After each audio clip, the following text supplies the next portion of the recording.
dejando el form de asistencia en el chat.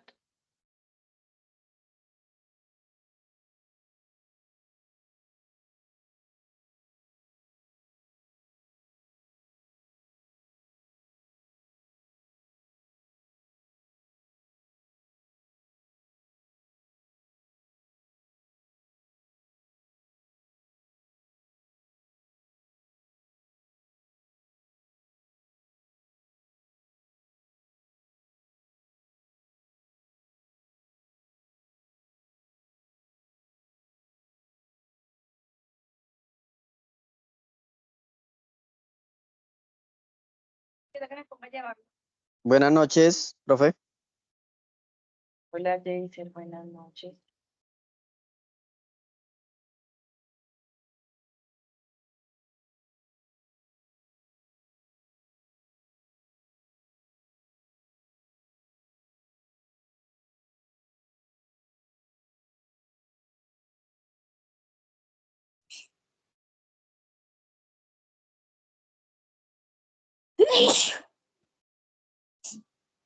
Salud.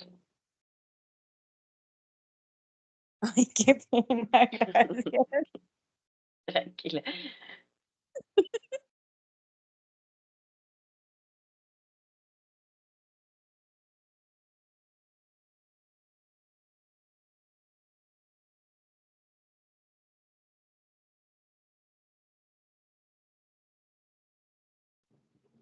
Buenas noches.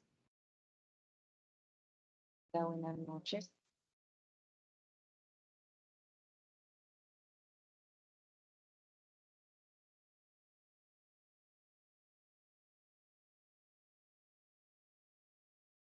Buenas noches. Erika, Buenas noches.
Profe, una consulta, ese link que usted envió al chat.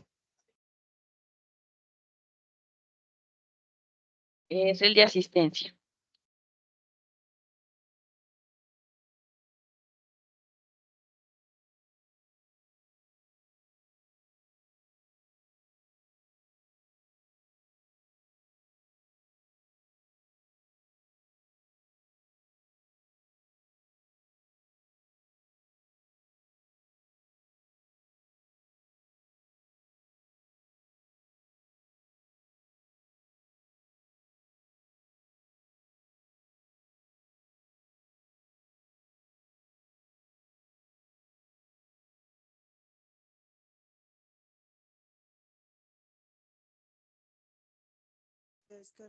Disculpa, profe, pero no me deja abrir el link para poder tomar asistencia.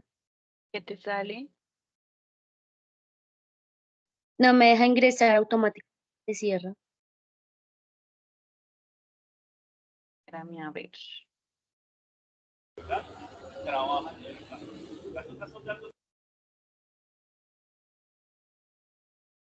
O profe, es que uno lo intenta abrir y queda cargando, no deja abrir el link.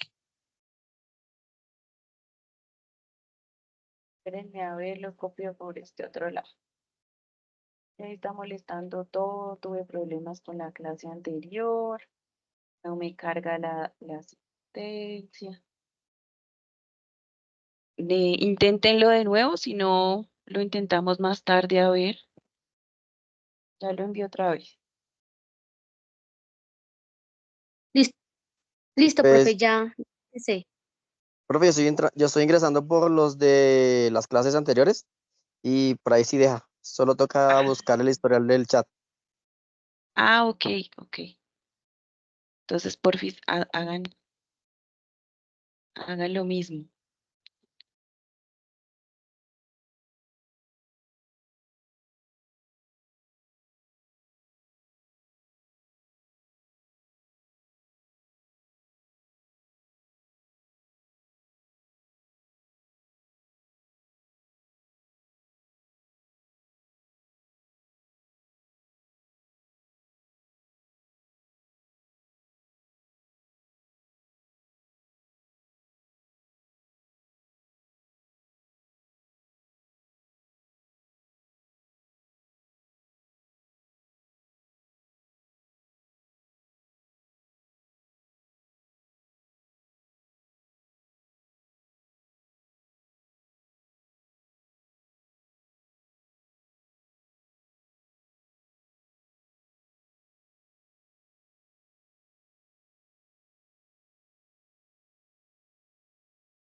No me dejó ingresar a la asistencia, profe.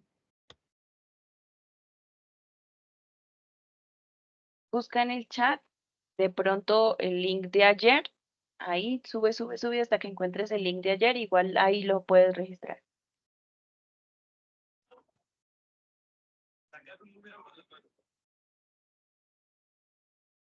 O sale y vuelve a entrar a la clase porque sí está funcionando. Yo también, por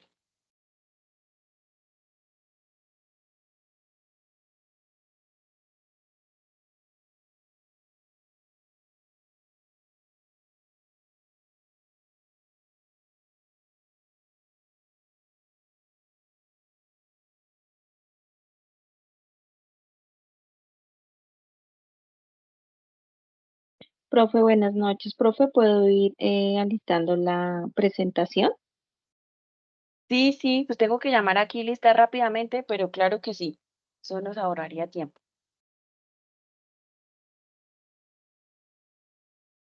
Entonces, comencemos con el llamado. Andrea Arias, Presente, profe, buenas noches. buenas noches. Carlos Mauricio Arias, Profe, presente, muy buenas noches. buenas noches. Jessica Bernal,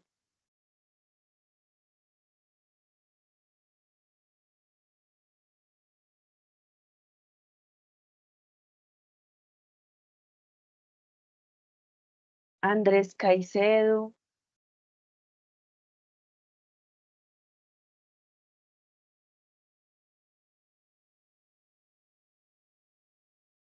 Carol Andrea Caicedo, Buenas noches, profe, presente.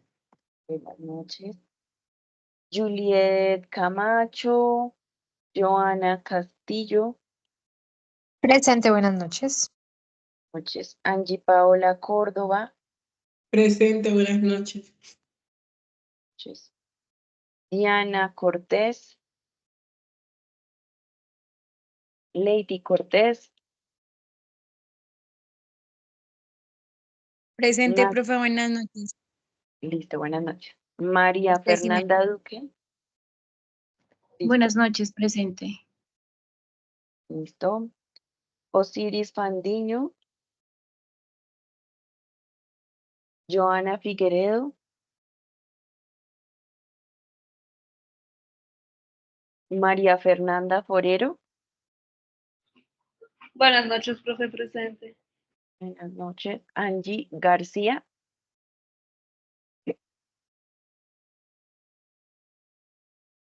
Jaycer Gutiérrez, ya nos saludó. Luis Gerardo Gutiérrez, Sandra Liliana Guzmán, Presente.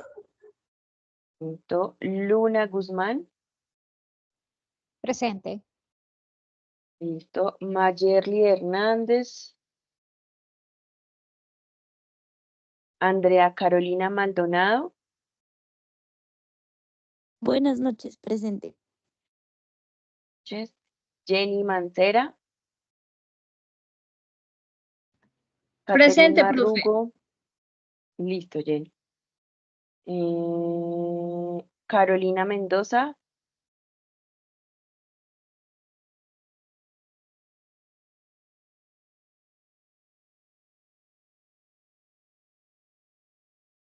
Danay Orjuela, perdón, Dana Saray Orjuela.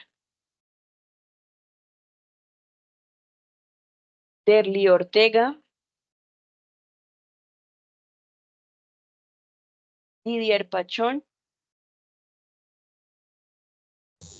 Presente, profe, buenas noches. listo, Miguel. Heidi Palacios,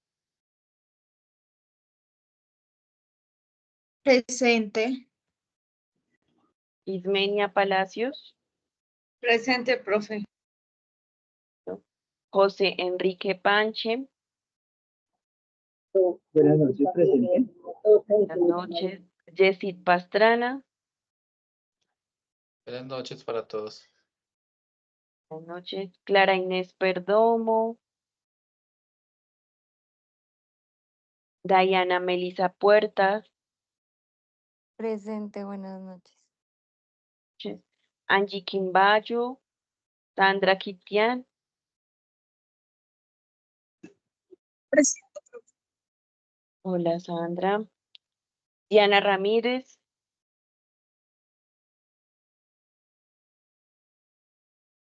Daira Reyes, Cristian Camilo Rivas, Buenas noches, presente. buenas noches. Jenny Marcela Rodríguez, Cindy Paola Rodríguez, Elis Gisela Rojas, Presente, profe. ¿no? Jane Milady Sánchez, Presente, profe. Angie Sánchez, Buenas noches, presente. noches. Laura Sánchez, Buenas noches, profe, presente. buenas noches. Jenny Sandoval, Buenas noches, profe, presente. noches. Juliana Torres, Buenas noches, profe, presente. y Elizabeth Viveros.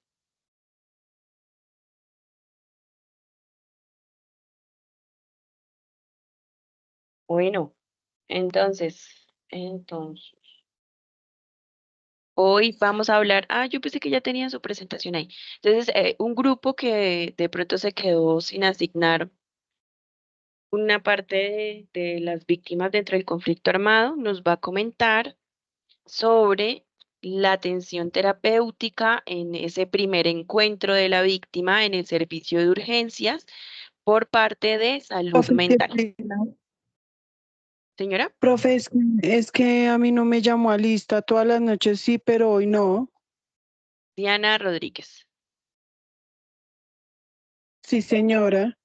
Vale, ya te pongo la asistencia, no te preocupes. Ah, Profe, bueno, ¿se profe, ve, muchas gracias. se ve la imagen o no se ve, profe? Sí, estamos viendo como la pantalla de la videollamada, pero es que se ve muy pequeñito. No sé si quieres otro integrante del equipo, porque creo que estás compartiendo desde tu celu. Si quieres lo Sí, comparto. sí, señora. Estoy compartiendo desde mi celular. Es que Sí, toca desde un computador. computador. Sí, toca desde un Sí, computador. De pronto alguien del grupo para que se vea más grande, más amplia la imagen. Ya. Ya lo comparto. Gracias, Fran.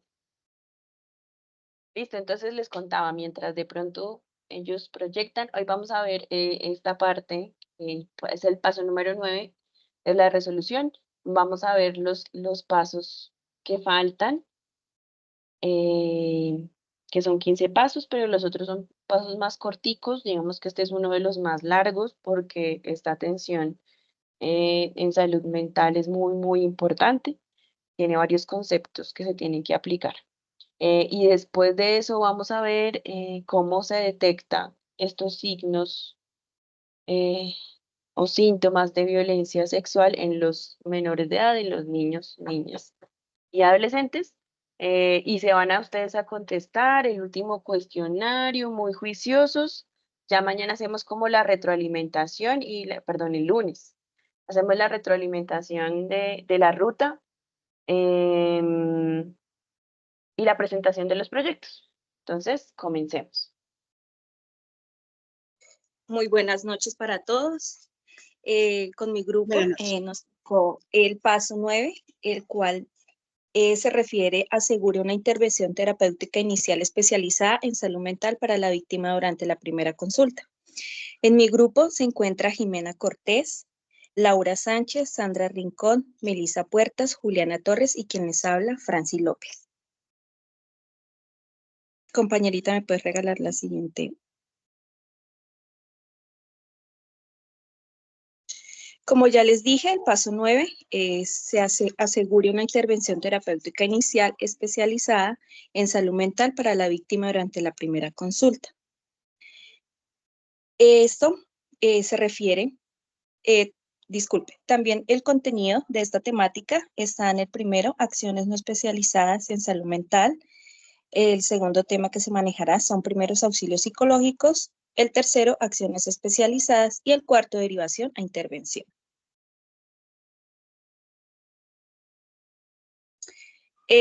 La primer ítem, que es acciones no especializadas en salud mental para la víctima de violencia sexual, como su nombre lo indica, el cuidado integral de la salud mental de una víctima de violencia sexual involucra tanto una serie de acciones iniciales que no requieren el concurso de profesionales expertos en salud mental, como un conjunto de intervenciones especializadas que deben ser ofrecidas por profesionales especializados. Tomando en cuenta que la violencia sexual es siempre una urgencia médica, no aplican restricciones por nivel de complejidad o aseguramiento en salud para proporcionar dicha atención inicial por especialista en salud mental o todas las víctimas, acudiendo a los mecanismos de referencia y contrarreferencia que se requieran para asegurarlo. Se debe también recordar que la ley 1257 del 2008, en el artículo 19 declarado exequible de la sentencia C776 del 2010, el cual establece que ante las mujeres víctimas de violencia basada en género, incluyendo la violencia sexual, los servicios de salud contarán con sistemas de referencia y contrarreferencia para la atención de las víctimas, siempre garantizando la guardia de su vida, dignidad e integridad. También se debe tener en cuenta que se debe tener una recepción empática y no revictimizadora por parte de todas las personas trabajadoras de la institución sanitaria. que entren en contacto con la víctima. Todo el personal de las instituciones de salud y de las rutas de atención debe participar periódicamente en sesiones de sensibilización y capacitación en primeros auxilios psicológicos. Sigue mi compañerita. Bueno, continuando con el segundo ítem, sobre los primeros auxilios psicológicos, es importante aclarar que estos se brindan por la médica o el médico general que esté en urgencias, junto con el demás personal del equipo de salud no especializado en salud mental. Esto se refiere pues que deben hacer una atención prioritaria en recuperación emocional de la víctima. Por tanto, es importante que también tengan profesionales y técnicas implicadas en la atención inicial, pues que estén respecto frente a la atención como tal de la víctima. En primer lugar, se hace la orientación y el apoyo a la víctima en torno a su revelación sobre la agresión sexual pues sufrida, con un apoyo inmediato y constante durante todo el proceso en el que esté pues la víctima. En tercer lugar, se realiza como el apoyo frente a la promoción de la desculpabilización de la víctima. Esto también lo habíamos mencionado el día de ayer, entonces pues no voy a enfatizar mucho en ello. En cuarto lugar, se permite y se promueve que la víctima y sus acompañantes pues expresen sus emociones, ya que es muy importante que pues escuchen, que los ayuden a orientarse frente a lo que pasó y que no sea más que todo desde la racionalidad, sino que pues sea más desde la emoción que están viviendo en ese momento, porque muchas veces no son escuchadas pues ni la víctima principal o secundaria y pues esto afecta como tal el proceso de estas personas. En quinto lugar, no se debe presionar a hablar a los hechos ocurridos, ya que pues a veces las víctimas no quieren hablarlo y lo que hacen es victimizar pues a estas personas. Entonces por eso sí es importante de que pues ellos solitos hablen lo que en verdad pues ellos consideren en su momento pertinente y luego pues de algún tipo de proceso desde psicología puedan seguir apoyando pues este relato de los hechos. En sexto lugar, se harán explicaciones sobre los posibles síntomas que puede tener la víctima, pues de acuerdo a lo que, bueno, también de acuerdo a los hechos y de acuerdo también a los medicamentos que de pronto en algún momento o en su primer lugar, pues le adquirieron a esta persona para su mejoría. En el siguiente paso, orientar e informar adecuadamente a la víctima y su familia sobre sus derechos y las rutas de atención. Esto es muy importante ya que es necesario que cada víctima pueda conocer cuál es el protocolo a seguir porque muchas veces pues se desorientan tanto como los familiares. Entonces por eso sí es importante de que pues se explique cuál es el siguiente paso de acuerdo pues a la ruta de atención que se requiera. Continuando con el apoyo y la búsqueda de mecanismos individuales, familiares, sociales, institucionales para la protección de la víctima. Esto también lo hace más que todos los profesionales en trabajo social, ya que pues ellos ayudan desde su área, pues buscar esos mecanismos que ayudan a tener como un bienestar o una mejoría de acuerdo pues a los hechos que ha ocasionado la víctima. En el noveno paso, activar estrategias y rutas de protección. Y por último, que es efectuar una completa valoración física y mental acorde con los requerimientos de la oración inicial de urgencias para una víctima de violencia sexual, garantizando pues los principios del trato humanizado, digno y de confidencialidad. Esto también es muy importante, lo que habíamos hablado de que pues en anteriores clases que muchas veces nosotros, o bueno, algunos profesionales no cumplen con esa confidencialidad, sino que la idea es de que entre menos las personas sepan y sean mejores profesionales, pues hay una atención garantizada de acuerdo a lo dicho. Es muy importante mencionar que los primeros auxilios psicológicos nunca reemplazan a la atención especializada de salud mental que toda víctima de violencia sexual debe recibir en el marco de su atención inicial de urgencias. Continúa mi compañera, gracias. Bueno, buenas noches, ¿me escuchan ahí bien todos? En esta parte hablaremos brevemente sobre el esquema detallado de procedimientos específicos para la administración segura y eficaz de medicamentos en situaciones de riesgo agresivo, con el objetivo de reducir, la probabilidad de lesiones para el individuo y pues los demás. Entonces, en este esquema, ahí podemos ver donde se puede diagnosticar para el adulto, en el cual aceptan vía oral lorazepam de 2 miligramos y también aloperil de 5 miligramos, pues cada ciertas horas. Como tal aquí es una de los miligramos y todo lo que se le va a proporcionar al paciente va de la mano de la valoración del psiquiatra de urgencias. Y pues de acuerdo a esto, si no aceptan por vía oral, pues ellos le hacen de cierta manera otro, otro suministro para que puedan ayudar pues al paciente. En todos los casos se debe monitorear el estado general y los signos vitales regularmente. En el caso de los niños y adolescentes con riesgo de auto o heteroagresión, se sugiere difenhidramine o risperidona en solución, con dosis específicas dependiendo del peso y la edad del paciente. También se menciona la posibilidad de sedación con clonazepam en solución oral, con dosis mínimas durante periodos cortos para evitar efectos adversos. Es importante administrar las gotas vía oral mezclando con líquidos y se establece pautas de aumento gradual en las dosis según la edad y el peso del paciente. Mi siguiente compañero.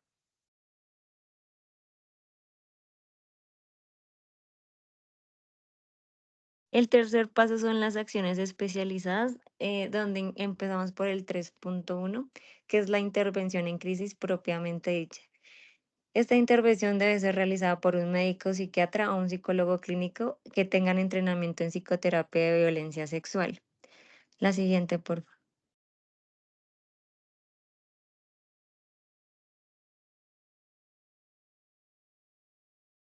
Este paso tiene unas características de la primera consulta terapéutica, que es una psicoterapia breve, donde el objetivo es reducir las posibilidades o consecuencias emocionales o sociales negativas que pueden derivarse del evento pues traumático, y nuestro objetivo es hacer una identificación, fortalecimiento y soluciones e intervención terapéutica en salud mental, pues a fin de garantizar una calidad y hacer un tratamiento integral a la víctima.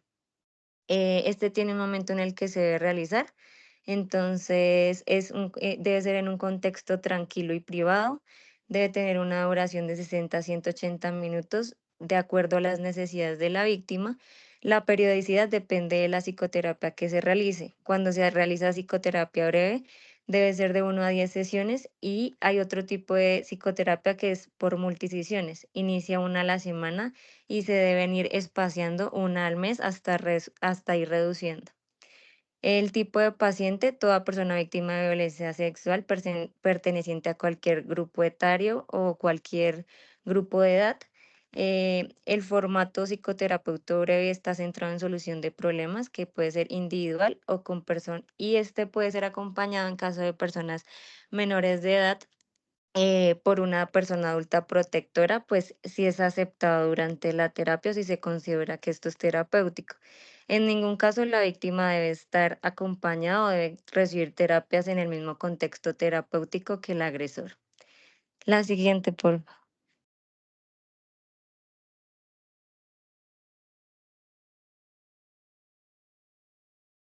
Después tenemos los procedimientos a través de los cuales se pueden llevar a cabo en el marco del Sistema Obligatorio de Garantía de la Calidad colombiano y el según el MAPIPOS, que es uno, realizar la interconsulta y consulta médica especializada de urgencias por psiquiatría, realizar una psicoterapia individual con psicólogo y psiquiatra, hacer un traslado de pacientes para completar las valoraciones y procedimientos necesarios dentro del manejo integral de la urgencia médica. Y es obligatorio que la atención médica especializada sea por profesionales que tengan el entrenamiento clínico en manejo de víctimas de violencia sexual. Adicional a esto se debe identificar si el paciente necesita psicofármacos, los cuales se van a definir de acuerdo pues, al tratamiento psicológico y las valoraciones. El siguiente punto es garantizar que las víctimas de violencia sexual durante todo el tratamiento y la psicoterapia reciban la alimentación y habitación en el sitio donde se remita, y esta atención incluye el transporte de la víctima, y en caso de que tenga hijos o acompañantes se debe cubrir también se debe garantizar la alimentación y la habitación también al acompañante y a sus hijos.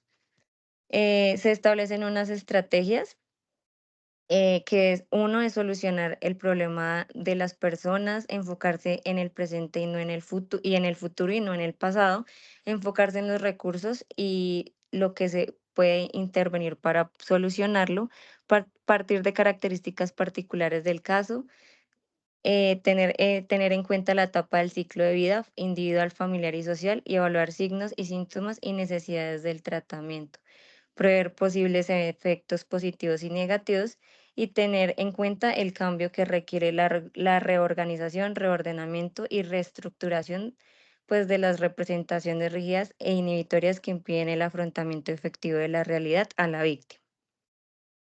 Siguiente, por favor.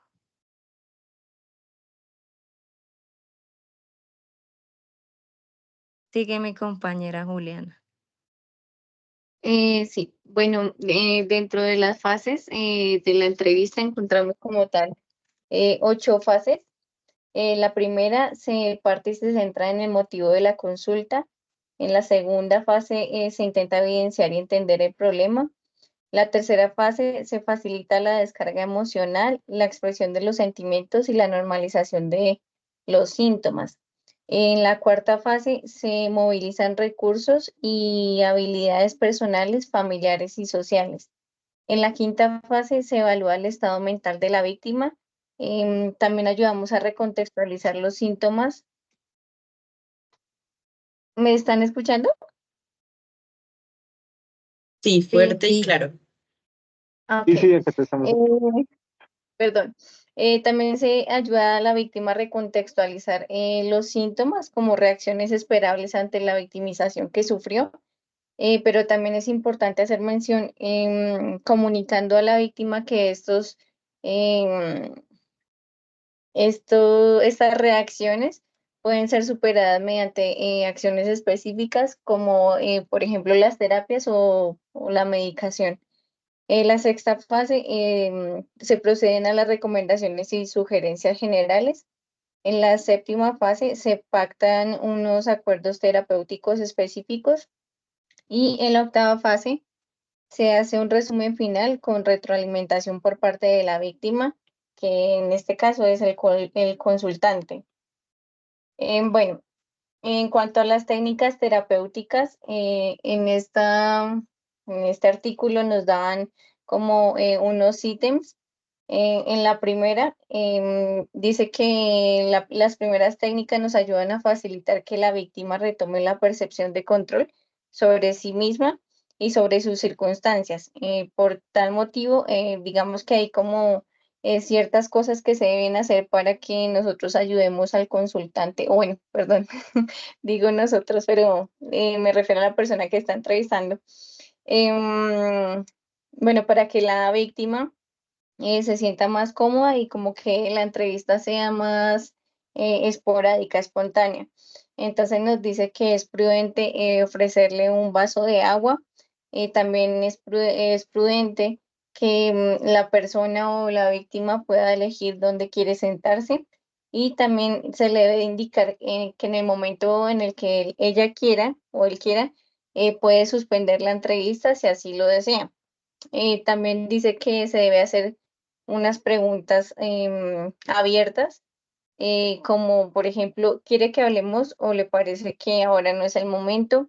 O pedirle que le cuente todo lo que crea que la persona que la está entrevistando deba saber, y asimismo decirle que no tiene la necesidad de compartir todo lo ocurrido. Y también dice que se debe respetar el ritmo que la víctima le dé a la entrevista. Decirle que en cualquier momento puede interrumpir todo y tomamos un descanso, o dar unas opciones como que hayan algunos temas que prefiera escribir, dibujar o expresarlos de otra manera. En la segunda técnica dice que es para facilitar la expresión de las emociones y significados propios otorgados a lo ocurrido. Entonces nos dice que también es importante mostrar una actitud de comprensión con el cuerpo y utilizar expresiones como puedo ver que, o por lo que dices parece que te sientes de tal forma. Que se debe evitar decir o en lo posible no decir que lo comprendemos o que comprendemos por lo que está pasando. También demostrar atención, como por ejemplo afirmar con la cabeza, ya que esto animará a la persona y ayudará a que se sienta cómoda hablando. También se debe preguntar por sus necesidades, preocupaciones, ansiedades y dificultades. También se deben formular las preguntas de manera abierta, como lo mencionaba anteriormente, para que así se facilite la comunicación. También se debe parafrasear los puntos principales para confirmar que se ha entendido bien o para darle la oportunidad de corregirnos y a la vez profundizar en lo que se está diciendo. Otro tips, otra técnica es aceptar tranquilamente el silencio, la información angustiante y el dolor de la otra persona, el tiempo que sea necesario sin perder la calma. Tener una actitud corporal que facilite la comunicación con el cuerpo orientado hacia la persona y en lo posible no cruzar los brazos ni las piernas.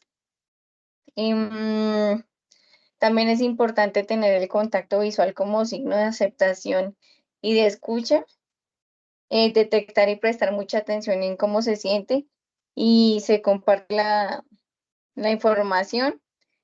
Por ejemplo, si se muestra humillado, con culpa, con rabia, tristeza, todos estos síntomas y sentimientos se deben trabajar conjuntamente para entender o ayudarle a la víctima a entender los hechos. Y también dice que es importante tener en cuenta que para dar apoyo emocional a las víctimas de violencia no se necesita saber la verdad ni conocer detalles de lo ocurrido. Y por último, la última técnica dice que es para resignificar los sentidos y significados otorgados por la víctima a lo ocurrido, de modo que la adaptación y solución de problemas resulte más fácil.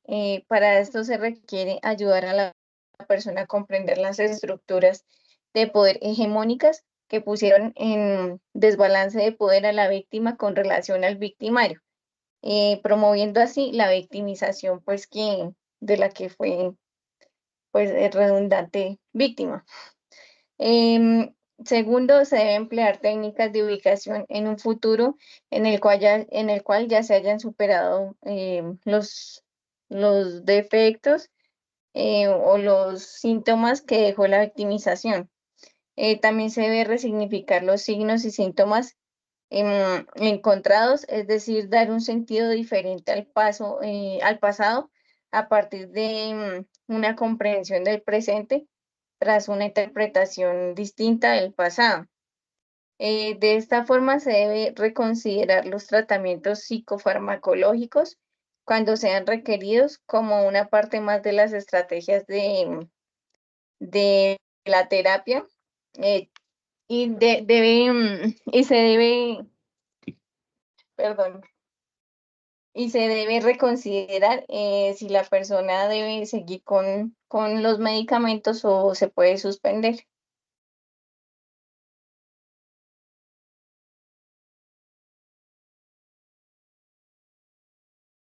Bueno, continuando, ¿qué es lo que no se debe hacer? ¿Qué son las acciones y actitudes que los terapeutas deben evitar durante la consulta? Lo primero es, a veces dicen como se le dice a la víctima, decirle entiendo perfectamente o imagino por lo que está pasando. Esto no se debe decir, pues ya que es inadecuado y pues es muy falso decirlo porque pues muy seguramente la única persona que entiende pues lo vivido es esa misma persona. También no se debe hacer pensar por adelantado lo que va a decir en la intervención o aplicar rígidamente programaciones preestablecidas independientemente de las necesidades percibidas en la víctima. También no se debe fingir que se ha comprendido cuando no es así. De pronto también cambiar de tema o de pregunta cuando no ha sido escuchada, ya que a veces algunas preguntas pues son muy incómodas para la persona. Aconsejar con frases como deberías hacer esto, intentar tranquilizarlo forzosamente, tratar de animar o consolar o quitarle importancia al asunto con frases como anímese, no es para tanto, juzgar o criticar lo que la persona hizo durante la agresión o después de ella, instruir frases como esto puede ser una experiencia interesante, hostigar con preguntas sobre detalles de la experiencia o corregir con frases como cuando empezó todo, pues son como preguntas o cuestionamientos que en verdad no se deben realizar pues a ningún tipo de víctima, ya que lo que hacen es pues perturbarlo o asimismo pues hacerlo sentir mal frente al proceso. La siguiente.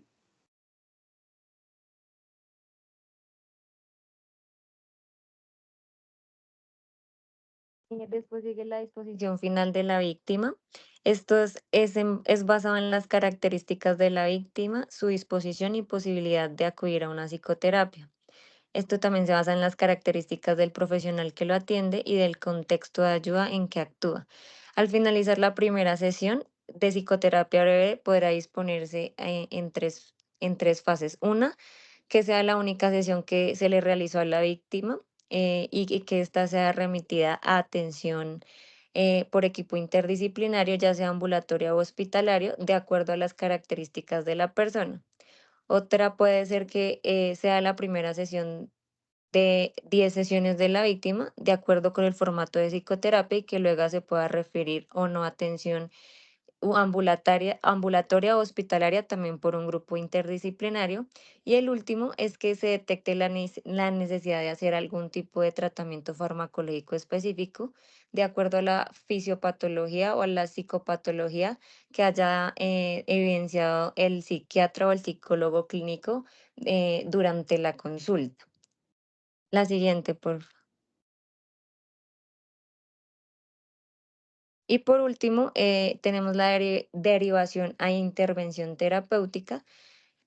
Uno es que terminada la consulta de psicoterapia, el médico psiquiatra o psicólogo clínico define si requiere ser derivado a consulta externa para continuar con una psicoterapia breve, que ya es un tratamiento pues con menos rigurosidad y que además pues puede ser solo por consulta externa y no requiere un tratamiento hospitalario o con mayor intervención. Y la siguiente es pues que sea remitida directamente a la atención integral en salud por el equipo interdisciplinario, que esta ya sí va a ser finalmente hospitalaria o ambulatoria con más tiempos de sesiones y mayor tratamiento.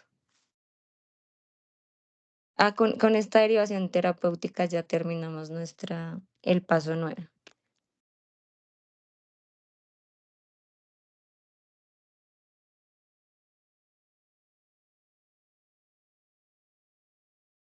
Listo, muchas gracias al grupo número 5. Este paso 9 es uno de los más importantes en cuanto a la atención, a esa atención. Creo que tocaron la mayoría de los temas y tocaron los más importantes. Sin embargo, sí quisiera de pronto hacer énfasis en algunos para que nos queden claros, que sobre todo de pronto con la duración de la sesión. Entonces no es una sesión corta como se hace normalmente, sino es una sesión que va a tener una duración de 60 a 180 minutos, que ustedes lo hablaron. Que existe también en algún caso en que de pronto la persona tiene que ser sedada, y esto va a ser si puede, o si se ve algún signo de que puede atentar contra su vida o la vida de otra persona, se tiene que administrar esta sedación. Ustedes hablaban del lorazepam vía oral. Si la persona de pronto tolera la vía oral y si está en las condiciones, pues de tolerar esta medicación. Si no, se usan de pronto algunos antipsicóticos como el aroperidol, que se puede utilizar intramuscular. Eso es en el caso de los adultos. Y en los niños se usa más que todo risperidona, pero pues también depende de la edad, algunas otras características. Súper importante también. Perdón, profe. Sí. Pues también quería hacer otro aporte que también la difenamina también se utiliza en niños adolescentes. También, como dijo Ajá, la sí. risperidona también. En ese también pues quería hacer como énfasis en eso. Sí, sí, Sandra, gracias. tienes la La cámara difenidramina. prendida. Sandra, se te prendió la cámara. Súper importante algo que ustedes hablaron y es como siempre tener ese contacto visual, permitirle a la víctima que elija dónde sentarse. Y súper importante también que ustedes mencionaron lo que definitivamente no se debía hacer. Muchas gracias por su exposición, estuvo muy completa. También se merecen el 5. Gracias. Bueno, entonces vamos a continuar con el resto de los pasos. Ustedes pueden ver mi pantalla.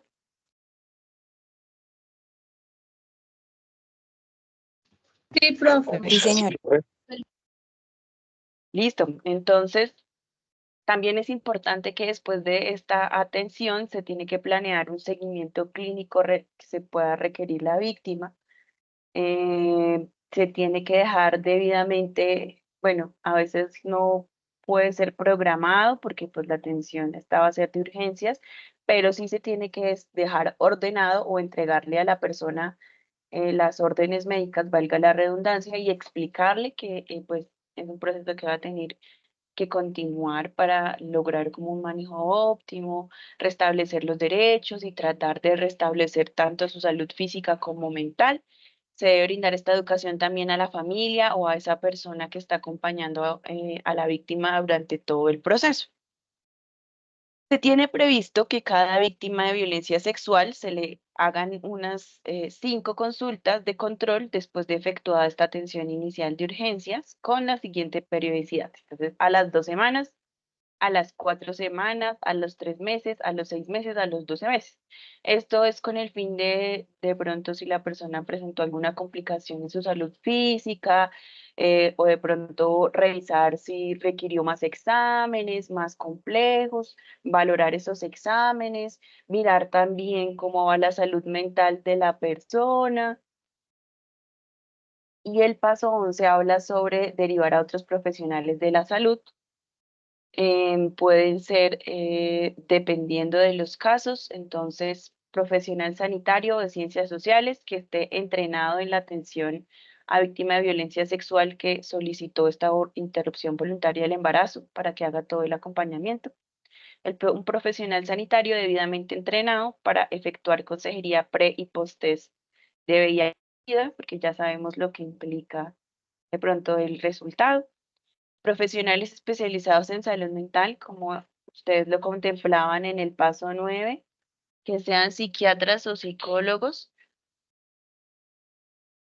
clínicos expertos en psicoterapia breve. Con este tipo de víctimas también tiene que haber un equipo interdisciplinar especializado en salud mental, que requiera de pronto la persona, que se pueda remitir a la psicoterapia breve.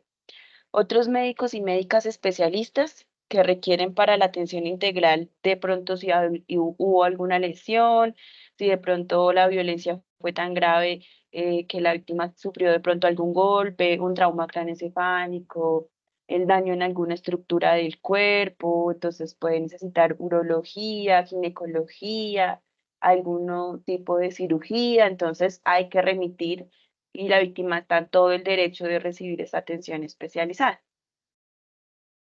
Derivar a otros sectores involucrados en esta atención inicial. Entonces, si el caso identificado en primera instancia es por el sector salud, es decir, la persona lo primero que hace es acudir al sector salud de pronto antes de los otros sectores que involucran esta ruta, se tiene que hacer una revelación directa o la detección de casos de violencia sexual y activar el sector protección. Entonces, el sector protección, llámese si es menor de 18 años ICBF o Policía de Infancia y Adolescencia, mujer adulta, puede ser a la comisaría de familia o a la policía, ¿sí? Y después de estos dos sectores se tiene que activar la parte de investigación, que sería Fiscalía, SIJIN, DIJÍN, CTI, para así comenzar con la parte de acceso a la justicia. El paso número 13 habla sobre efectuar los procedimientos en vigilancia en salud pública de violencia sexual que corresponden. Entonces, al principio del curso hablábamos sobre unas cifras, que de dónde se toman estas cifras, pues cuando el médico o la médica notifica que consultó una persona por este tipo de violencia, se tiene que llenar una ficha, esto va al departamento o a la parte de salud pública que corresponda dentro de la institución, y estos actores de la salud pública tienen que reportar al CIVIGILA, que es la entidad que se encarga de recoger, bueno, el CIVIGILA es como el sistema de información que recolecta todos eventos de interés en salud pública. Entonces, recolecta de pronto alguna enfermedad infecciosa que se supone que se ha erradicado, también se notifica al CIVIGILA, entonces la violencia también es un evento de interés en salud pública, por eso se tiene que notificar. ¿Por qué? Porque ellos van a incorporar y amplificar las experiencias, ¿sí? Con el fin de, cuando uno recoge todos estos datos, pues sirven para tomar decisiones. Entonces, se toma unas decisiones como leyes, legislación, políticas, manuales, ¿sí? Todo esto se recoge, bueno, se hace gracias a todos estos datos que se toman. Esto va llevado al Observatorio Nacional de Violencias Basadas en Género y allá ellos recolectan esa información, desarrollan políticas, manuales, incluso pueden empezar a hablarse sobre legislación. ¿Qué debe tener ese registro de este evento? Se tiene que recolectar o poner en la historia clínica el consentimiento o asentimiento informado. Una información sobre los hechos cuando proviene de relatos previos, bien sea una denuncia, una entrevista judicial, etc. El relato de la víctima o su acompañante especificando de quién provee la información. Entonces el médico pone la familiar del menor refiere tal cosa. Entonces la familiar identificada con tal número y se pone el nombre completo, o la víctima relata tal cosa. Se tiene que hacer notar al acompañante la importancia de la confidencialidad de la información y preservar siempre el derecho de la intimidad y a la justicia. Se tiene que especificar en esto que se notifica la fecha, la hora, el lugar de los hechos, si se trata de uno o varios eventos, si era una o varias personas los agresores, cuántos fueron, el sexo, si tienen alguna relación con la víctima, si el victimario también resultó lesionado en los hechos, los actores relacionados con la violencia sexual, los actos, perdón, relacionados con la violencia sexual, si la persona fue amenazada, si de pronto la ataron, si fue golpeada, si fue quemada, si de pronto usaron algún tipo de arma, un engaño, ¿sí? Todas las lesiones, todo esto tiene que quedar en la historia clínica. Se tiene que especificar si hubo penetración, indicando el sitio, si fue cavidad oral, vagina o ano. Se tiene que especificar si se introdujo otra parte del cuerpo, objeto, si hubo eyaculación, si se usó condón, lubricantes, etc. Todo tiene que quedar en la historia clínica. Se tiene que describir si hubo de pronto el uso de alguna sustancia psicoactiva, actividades posteriores a los hechos. Ya habíamos hablado si la persona había de pronto vomitado, defecado, si se cepilló los dientes, si usó enjuague bucal, si hubo una inserción de tampones, el uso de pronto de toallas higiénicas, si la víctima tuvo y se hizo una ducha vaginal, si hizo un lavado corporal o si se cambió la ropa. Todo esto con el fin de facilitar toda la parte de medicina legal.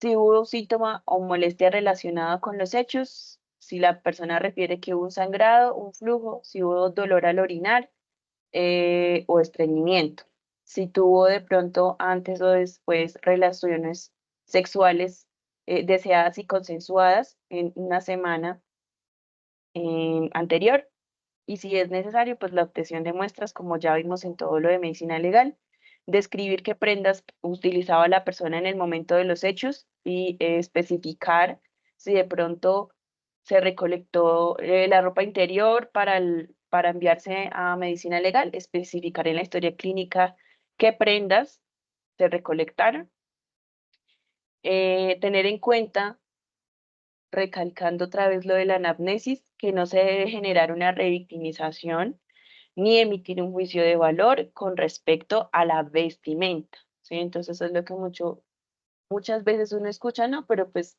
la culpa es de cómo estaba vestida la persona, entonces esto se tiene que evitar a toda costa. Se tiene que dejar en la historia clínica el completo examen físico general, los signos vitales, descripción de las lesiones, el examen genital que ya vimos dependiendo del caso, si en la valoración neurológica de pronto el médico encuentra algún signo de embriaguez.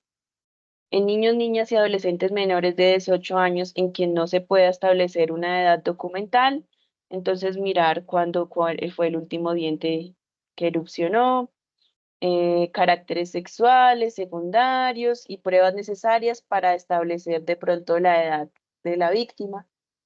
Dentro de la historia clínica, los diagramas, ¿se acuerdan que vimos los diagramas que mostraban como las partes del cuerpo? Entonces ahí el médico señalaba dónde encontró las lesiones, eso también tiene que estar en la historia clínica. La descripción de las muestras clínicas que se obtuvieron, entonces un hisopo con material obtenido de tal cavidad. Las uñas, no sé, ¿sí? O una seda dental donde se tomó muestra, etc. Los formatos de cadena de custodia también tienen que estar escaneados en esa historia clínica.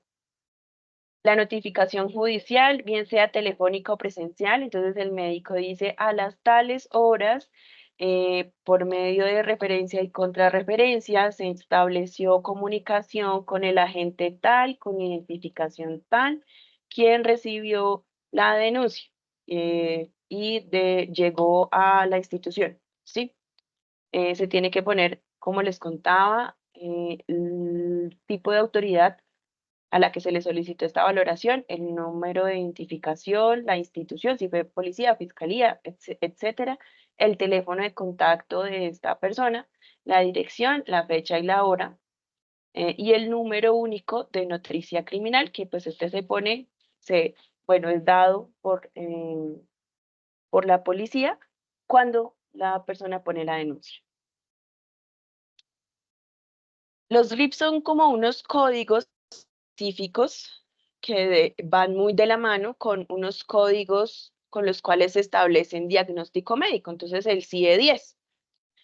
¿Por qué? Para que por medio de estos códigos se pueda hacer como una clasificación o se pueda recolectar más fácil los datos en cuanto a la atención. Entonces ahí están algunos de los códigos del CIE-10 que permiten el reporte de las violencias sexuales. Entonces, ven el código en la parte izquierda de la pantalla y el nombre del diagnóstico al cual corresponde. Esto pues lo hace el médico en la historia clínica. Estos son algunos otros que también pueden estar relacionados. Entonces, fíjense que también está los relacionados con el niño por personas dentro del grupo de apoyo primario.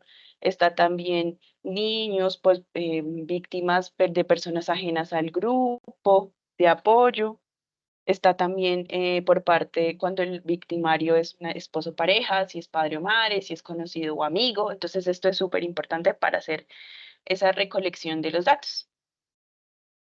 La ficha de vigilancia que les voy a mostrar a continuación tiene unos códigos también, o sea, aparte de la historia clínica que tiene que llevar todos los datos que les acabo de contar, el CIE-10, la descripción de las lesiones, etcétera, se tiene que llenar un documento que es una ficha de notificación.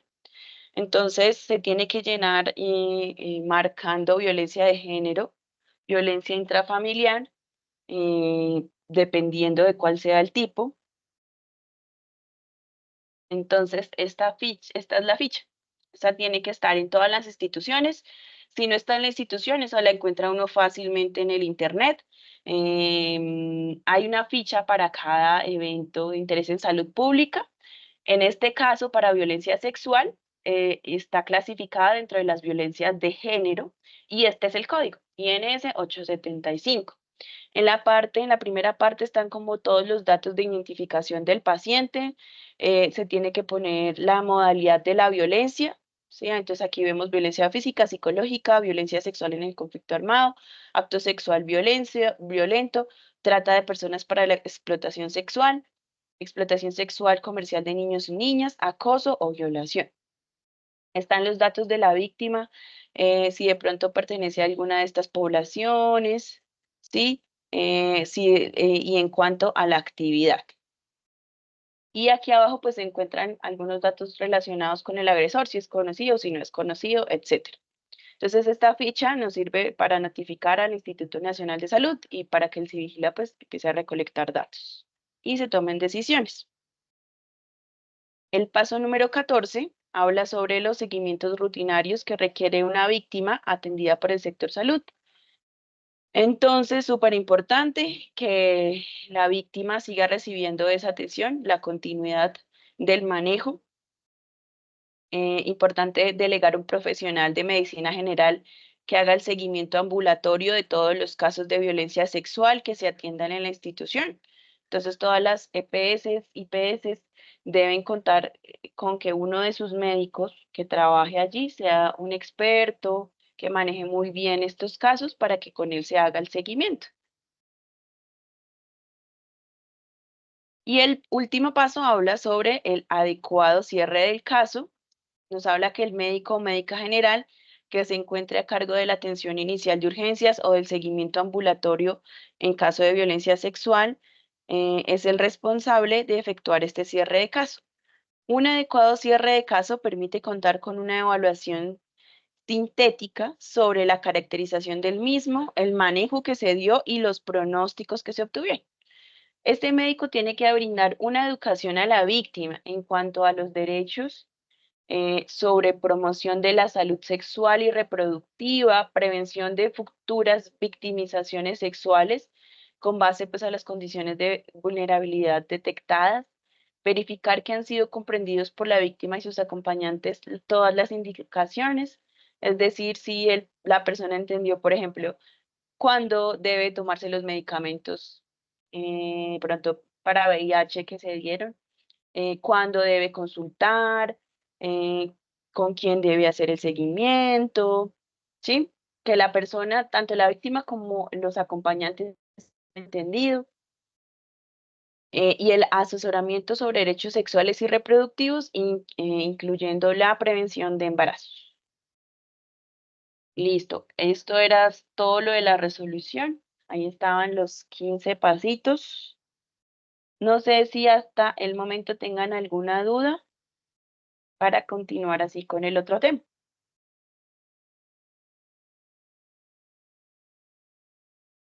No, señora.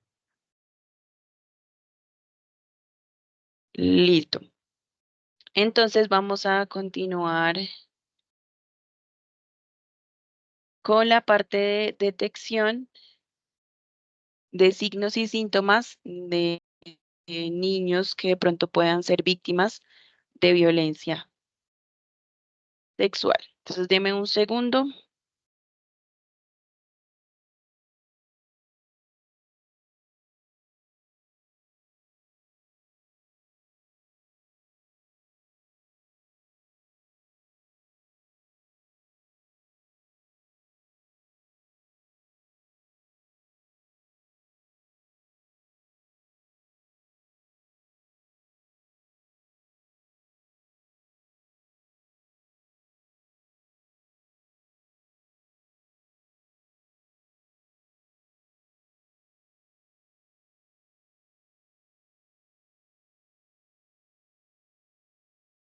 Voy a dejarles en el chat el link de un video que explica muy bien desde el punto de vista de una psicóloga experta en el tema, pero también lo voy a proyectar. Se los dejo ahí en el chat porque he tenido como problemas de conexión y a veces no se escucha bien, pero también se los voy a proyectar en este momento.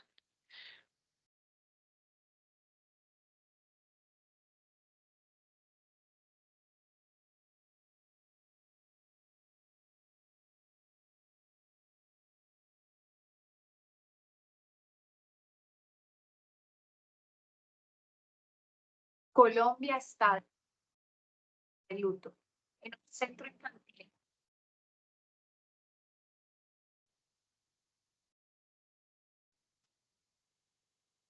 Años le reportó a su mamá que estaba siendo tocado. Colombia está de luto. ¿Me En un centro confirman si infantil en escuchan bien, porfa? Medellín, un niño de 3 Sí, señora. Vale. años le reportó a su mamá que estaba siendo tocado por el amigo grande. Cuando le preguntaron a ese niño qué hacía ese amigo en el jardín, él respondió que le ayudaba a las profesoras. Y así se dieron cuenta que el abusador era el auxiliar de cocina de 53 años que trabajaba en esa institución hacía 3 años. Ese hombre los recibía en la entrada, los llevaba al baño, los acompañaba mientras ellos hacían su siesta y los alimentaba. Entonces, cuando este primer niño tiene su examen médico, se confirma el abuso, la mamá le reporta a todos los padres de familia y es cuando se prenden las alarmas y las denuncias aumentan a 14 niños. Hoy, a 11 de julio, el Centro de Atención a Víctimas de Abuso Sexual de la Fiscalía ha recibido la denuncia de 21 familias. Y lo más doloroso es que inicialmente la maestra recibe el mensaje de la mamá, lo ignora y además acusa a la mamá de querer dañar la reputación de este centro infantil. Por su parte, las directivas de esta institución dicen que estaban manejando toda la situación con mucha cautela porque simplemente eran rumores de niños. Por esa razón hoy hago este video para entregarte herramientas concretas y que sepas cuándo prender las alarmas ante un presunto abuso sexual infantil. También para seguirnos informando frente a un tema que sucede en más lugares de los que tú te puedas siquiera imaginar. También para empoderar a nuestros niños y niñas, pero sobre todo para hacer un llamado a maestras y a directivos de instituciones educativas, porque esta fue una negligencia inadmisible y tragedias como estas no pueden volver a suceder. Mi nombre es Manuela Molina, yo soy magíster en psicología clínica infantil, estoy especializada en terapia de juego y tengo una comunidad que se llama Mindheart, donde ponemos mente y corazón al servicio de niños y niñas. Manuela, ¿cómo puedo reconocer señales de abuso en mis hijos e hijas? Manuela, ¿los niños mienten, inventan rumores sobre abusos? Manuela, es que como los niños tienen tantas fantasías, por eso es que salen con esos comentarios. Quiero que sepas que cuando hablamos de abuso sexual infantil hay 2 indicadores infalibles. Es decir, que con estos indicadores que te voy a entregar a continuación, quiero que sepas que ya se deben prender tus alarmas y debes asumir que ha habido un abuso. Entonces, desde lo físico, esos indicadores son presencia de semen en la ropa, chupones en la entrepierna, el cuello, los senos, enfermedades venéreas y embarazo en menores de 14 años, donde ya la ley lo estipula como abuso sexual infantil. Y los otros indicadores que son infalibles es cuando un niño ya te está contando, te está verbalizando que, por ejemplo, fue tocado en sus genitales, que le besaron sus genitales, que lo obligaron a besar o a tocar los genitales de otra persona, que le tomaron fotos desnudo o que lo obligaron a ver pornografía. Y es importante que sepas que un niño pequeño en su completa inocencia te puede contar esto como si te estuviera hablando de un evento normal y cotidiano. Es decir, cuando están tan chiquitos es muy probable que no lleguen a casa y te digan: mami, algo muy grave pasó, es que había un abusador que hizo esto y esto. No, es muy probable que surja en una conversación espontánea donde el niño te diga cosas como, por ejemplo: mami, el papá tiene pene, ¿cierto? Como el profesor de música que tiene un pene muy grande. Mami, abre las piernas, yo te tomo una foto ahí. Y cuando le preguntas a ti quién te toma fotos ahí, te respondería, por ejemplo, el tío. O tal vez un día llega y te cuenta: yo me quito la ropa en el bus. Y cuando tú le preguntas: ¿y por qué te quitas la ropa en el bus?, tal vez te dice: porque el conductor Pedro me hace cosquillitas. Hay 3 preguntas que te van a ayudar a indagar más profundo y sin embargo recuerda que necesitas el acompañamiento de un especialista para poder determinar qué fue lo que sucedió. La primera es: mira, te paso este muñeco, muéstrame dónde te hace cosquillas o dónde te acaricia. La segunda es, te puedes preguntar: ¿y qué tiene puesto cuando te hace esas cosquillitas? La tercera: ¿y quiso que tú lo tocaras también? ¿Dónde lo tocaste? Familias educadores, estas son entonces las señales infalibles y a los niños siempre se les cree. Si un niño o niña te dice este tipo de frases, preguntas o comentarios, es porque lo vieron, lo escucharon, lo sintieron o lo vivieron. Escucha con atención, créele y lo más importante, responde con serenidad. Muchas veces los padres pueden desbordarse y empezar a culpabilizar: pero tú, ¿cómo te dejaste hacer eso? ¿Pero a ti cómo se te ocurre haber hecho eso? O incluso amenazan al abusador diciendo frases como: voy a ir a matar a ese tipo.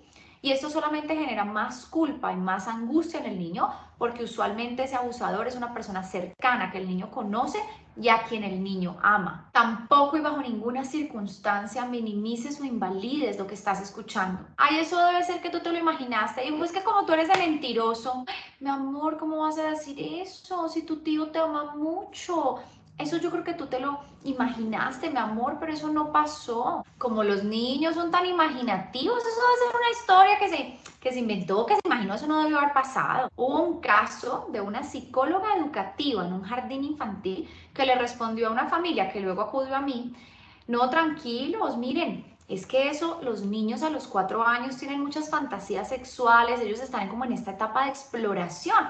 Debe ser que tiene una fantasía con su profe y por eso se está inventando, imaginándose esas cosas. Falso, completamente falso. Si un niño te lo dice a través del juego o te hace este tipo de preguntas o este tipo de comentarios, debes inmediatamente buscar ayuda profesional y alejarlo del abusador. Bueno, Manuela, ¿pero qué hacemos cuando no lo han dicho explícitamente, no lo han verbalizado? ¿Hay alguna señal que podamos revisar? Sí, entonces ahora te voy a compartir una lista de señales que deben coexistir. ¿A qué me refiero con eso? Una sola de esta lista de indicadores que te voy a mencionar ahorita puede aparecer en la infancia y no estar necesariamente relacionada o ligada a abuso sexual infantil. Entonces, para prender las alarmas de abuso sexual infantil, yo tengo que tener entre 4 y 7 de estos indicadores sucediendo a la vez. Desde lo físico, inflamación en el pene, en la vulva o en el mal olor o sangre en el área genital, fisuras o que los niños reporten dolor pélvico o dolor en el área genital, dificultad para caminar o para sentarse, moretones en su cuerpo o infecciones urinarias. Desde lo comportamental, estos son entonces conductas que aparecen de manera improvista, repentina en el niño. Miedo intenso a estar con un adulto o miedo intenso a ir a algún lugar en específico. Rechazo repentino a caricias, a besos, a abrazos que antes resultaban agradables para el niño. Aislarse de los demás y falta de interés por actividades que antes sí le resultaban placenteras. Otro indicador muy importante es el interés excesivo por contenido sexual. Aquí en este punto, tu sentido común te va a permitir entender que es un interés que está desfasado para la edad. Un ejemplo de esto podría ser una niña que está jugando con muñecos y de repente dice algo así como: estamos jugando, chúpale la vulva y yo te chupo el pene. Niño que jugando tome una cámara y juegue a tomarle fotos al pene del muñeco. Esos no son juegos propios de la infancia. Dentro de los otros indicadores pueden aparecer también regresiones en el desarrollo donde el niño pierde una habilidad que ya había conquistado. Por ejemplo, Dejó de hablar o, por ejemplo, empezó a hacerse pipí o popó en la ropa cuando ya llevaba 3 meses de control de esfínteres sin accidentes. El problema de estas regresiones en el desarrollo es que se pueden deber a muchos otros factores. Por ejemplo, cuando hay una mudanza, cuando hay la llegada de un hermanito menor, cuando hay un divorcio, cuando entran a un jardín infantil. Por eso es tan importante acudir a un psicólogo, develar qué está pasando emocionalmente en la vida del niño y revisar la otra lista de indicadores que te estoy diciendo. Los indicadores desde lo emocional son, por ejemplo, miedo intenso a desvestirse, a bañarse, a que lo limpien, pesadillas y terrores nocturnos, un discurso lleno de culpa como yo soy malo, un llanto excesivo, una irritabilidad excesiva que no tiene una causa aparente y que lleva más de 2 semanas. Esta lista que te entrego son algunos de los puntos y los que se han recopilado en las investigaciones como los más frecuentes, sin embargo no son los únicos. Por ejemplo, algunos de los testimonios que reportaron las familias de Medellín a medios fueron: con razón, mi hijo se orinaba en los pantalones cada vez que lo iba a llevar al jardín. Mi hija un día llegó sin sus calzones. Mi hijo de 3 años me dijo, un amigo grande como el papá me toca mi ano. Mi hija me dijo que tenía un amigo secreto que le daba confites si le permitía tocarla. Mi hijo tenía pesadillas, empezó a orinarse en la cama, se volvió conflictivo y me decía que le dolían sus partes íntimas. Y quiero cerrar este video con una reflexión dolorosa pero necesaria. En un medio de comunicación escribieron: los colombianos no se explican cómo un monstruo de la talla de Manolo trabajaba en un lugar donde había menores. Sobre esto entonces quiero revelarte. Los abusadores sexuales infantiles en un 80% de los casos, según reporta UNICEF, hacen parte del círculo familiar cercano al niño.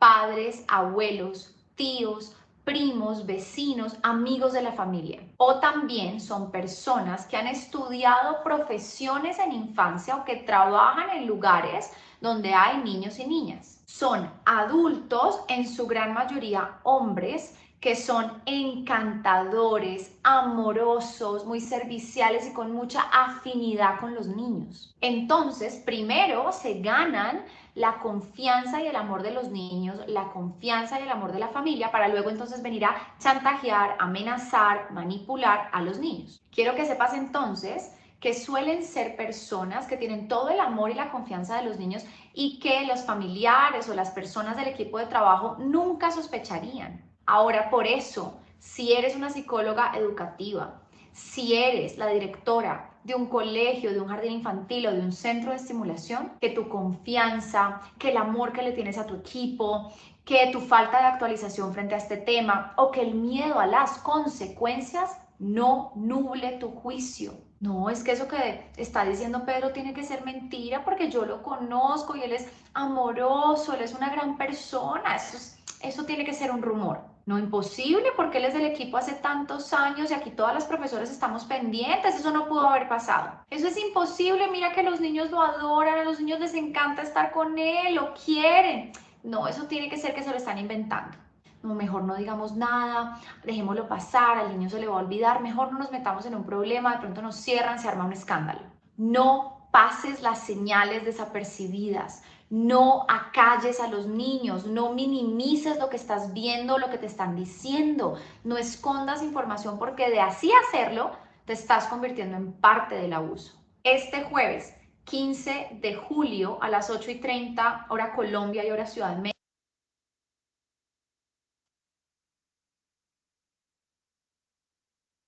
Bueno, entonces ella habló de cosas puntualmente importantes en cuanto a estos signos, síntomas. Entonces, bueno, básicamente los dividió en 3.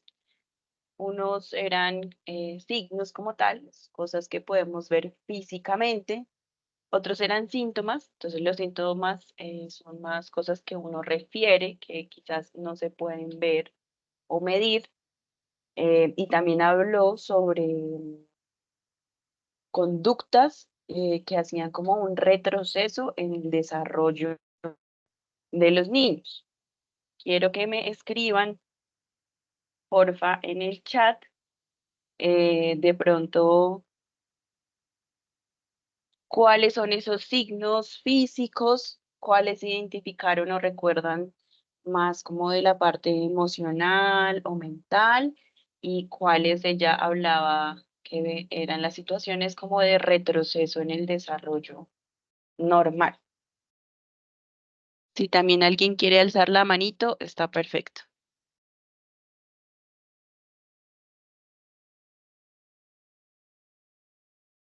Por acá nos dice Amparo, se tiene que hacer necesario determinar previamente con algunos mecanismos las condiciones de las personas que desarrollan,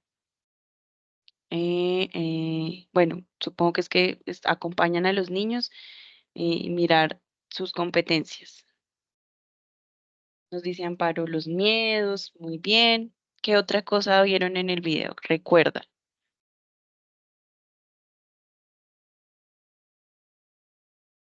Dolores en partes del cuerpo, miedo, moretones. Los signos físicos nos dice Carol, moretones, golpes e inflamaciones en el área genital. Por acá nos dice José Enrique, la hipersexualidad. Súper importante, la hipersexualidad. Si hay algunas conductas que de pronto son normales dependiendo de la etapa de desarrollo que se encuentra en los niños, de la edad, pero hay otras que no. Nos dice Carolina que pierde habilidades adquiridas, como por ejemplo, sí, entonces estos eran los enfocados como en el desarrollo, los que nos cuenta Carolina, como dejar de hablar, el control de esfínteres, notar que de nuevo se orinan en la cama. Nos dice Jimena también el control de esfínteres, eso hace parte del desarrollo. Amparo dice el rechazo a algunas situaciones, el miedo a hablar, regresiones en el proceso del desarrollo, signos físicos como dolor en los genitales, emocionales como el retraimiento, las pesadillas y los miedos. Carlos nos dice la apatía, el aislamiento, la pena, el llanto. Yo no sé si pronto fue en este curso que alguien hablaba que las profes conocen muy bien a sus niños, ¿sí? Entonces, las profes casi siempre son las que detectan estas conductas. La equimosis, los desgarros, las marcas corporales, también nos dice Carlos, cuando dejan de hablar, se orinan en la ropa, tienen terrores nocturnos, llanto excesivo. Amparo habla sobre las infecciones, entonces secreción o mal olor en las partes íntimas, perder el gusto por actividades que antes disfrutaba, temor a ir a algunos lugares por miedo a quitarse la ropa para llevarlos a bañar, el llanto o aversión hacia la persona o el lugar. Listo, muy bien.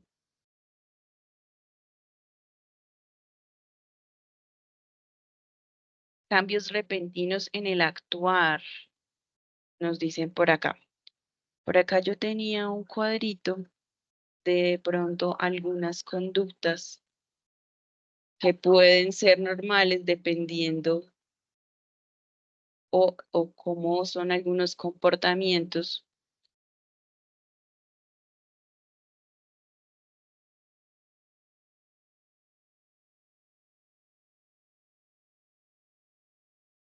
Entonces, esta es una lista de verificación. ¿Se acuerdan que les había contado sobre este manual? Este manual que habla, bueno, es un protocolo para el abordaje pedagógico de situaciones de riesgo en instituciones educativas. Pues entonces fue como creado en marzo del 2022. Lo que habla este manual es que es necesario orientar las acciones de identidades territoriales, llámese alcaldías, comisarías de familia, instituciones educativas, directivos docentes, orientadores y personal administrativo. Entonces, todas las personas que trabajan en las instituciones educativas, ¿cierto? Para realizar la prevención y la atención de estos casos. Se tienen que implementar acciones preventivas frente a estas situaciones de violencia sexual. Nos dice este protocolo que se tienen que actuar desde los comités de convivencia escolar. Se tienen que tomar algunas acciones pedagógicas para la prevención, como fortalecer los programas de educación sexual dependiendo de la edad y el contexto. al fin de que todos, en especial niños, niñas y adolescentes, conozcan y desarrollen habilidades, actitudes y comportamientos que les permitan reconocer y generar interacciones de cuidado y bienestar consigo mismo y con los demás y con el entorno, con el fin de que puedan ejercer sus derechos sexuales y sus derechos reproductivos. También nos habla cómo debe ser esta atención en situaciones de violencia sexual en los entornos escolares. Ellos hacen mucho énfasis en este documento de que se tienen que reportar las situaciones tipo 3. Entonces, las situaciones tipo 3 son las que están relacionadas con violencia sexual y se tienen que reportar al Sistema de Información Unificado de Convivencia Escolar. Dentro de este protocolo hay un capítulo que nos cuenta el abordaje pedagógico de estas violencias basadas en género en los entornos escolares. Entonces, acá nos hablan de 3 tipos de situaciones. En la situación tipo 1, es una situación esporádica que pues es negativa para el clima escolar, pero que no genera un daño ni al cuerpo ni a la salud. Teniendo en cuenta esto, nos dicen que todos los educadores tienen que implementar unas acciones pedagógicas y ahí nos muestra el protocolo, cuáles son esas acciones pedagógicas, pero quería mostrarles este cuadrito. Entonces, este cuadrito es como una lista de verificación que está dentro de este documento para distinguir comportamientos sexuales que son expresión de un desarrollo saludable de la sexualidad. Entonces, son como situaciones que se pueden presentar, ¿sí? Pero que son una expresión saludable de la sexualidad, pues porque los niños son curiosos, ¿cierto? El objetivo de la niña del niño o la niña es obtener una información para resolver sus inquietudes. Entonces son aquellas preguntas que de pronto ustedes saben que los niños siempre llegan a una edad de ¿y por qué? ¿Y por qué? ¿Y por qué? ¿Y para qué? Entonces es un tipo de situación.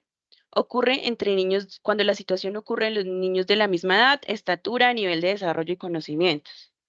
Cuando estas situaciones ocurren espontáneas y voluntariamente, cuando hay una relación afectiva entre los involucrados, bueno, esto hay que ponerlo de pronto un poquito en duda, o yo al menos personalmente sí lo haría.